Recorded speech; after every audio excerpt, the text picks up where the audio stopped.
Hello বন্ধুরা, good evening. তো চলে এসেছি আমি আর একটা নতুন মিনি ব্লগ নিয়ে। আজকে তোমাদের দেখাও আমি কিভাবে চাউমিন বানাই। তো এখানে দেখো চাউমিন সেদ্ধ করে জল ঝরিয়ে রেখে দিয়েছি, একটু তেল মাখিয়ে রেখেছি। আর এখানে দেখো 3টে ডিম নিয়ে নিয়েছি, আর পেঁয়াজ ক্যাপসিকাম এগুলো কেটে রেখেছি, আর একটু রসুন কুচি দিয়েছি। এখানে দেখো ডিমের অমলেট তৈরি করে নিচ্ছি, কারণ আমি ডিমটা এখানে ঝুড়ো করে নেব না। ঝুড়ো করে নিলে চাউমিনের ভেতরে ডিম খুঁজে পাওয়া যায় না। তো আমি ডিমের অমলেট তৈরি করে নিয়ে ডিমটাকে কেটে নেব। আর এখানে দেখো 3 রকমের sauce, soya sauce, chilli sauce আর টমেটো সস আছে। তিনটে সস একসাথে বাটিতে গুলে রেখে দিয়েছি। আর এখানে তেলের মধ্যে আমি রসুন কুচি দিয়ে দেবো।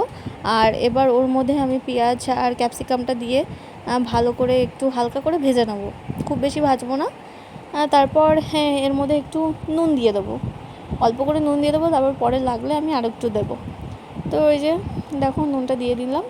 তো ভালো করে ভাজা হয়ে গেলে এবার ওই পিস পিস করে কেটে রাখা অমলেটটাও আমি ডিমটা দিয়ে দেবো এর মধ্যে। একটু হালকা করে ভেজে নিয়ে এবার আমি সসটা দিয়ে মিশিয়ে এবার চাউমিনগুলো দিয়ে দেবো। চাউমিনগুলো যেহেতু তেল মাখিয়ে রেখেছিলাম, তো ওই জন্য একটার সাথে একটা জড়িয়ে যায়নি। এই দেখো এখানে গোলমরিচও দিয়ে দিলাম, দিয়ে ভালো করে নাড়াচাড়া করে মিশিয়ে নিয়ে আমাদের চাউমিন রেডি। আর এটা চিলি চিকেনের সাথে খেতে দারুণ লাগবে।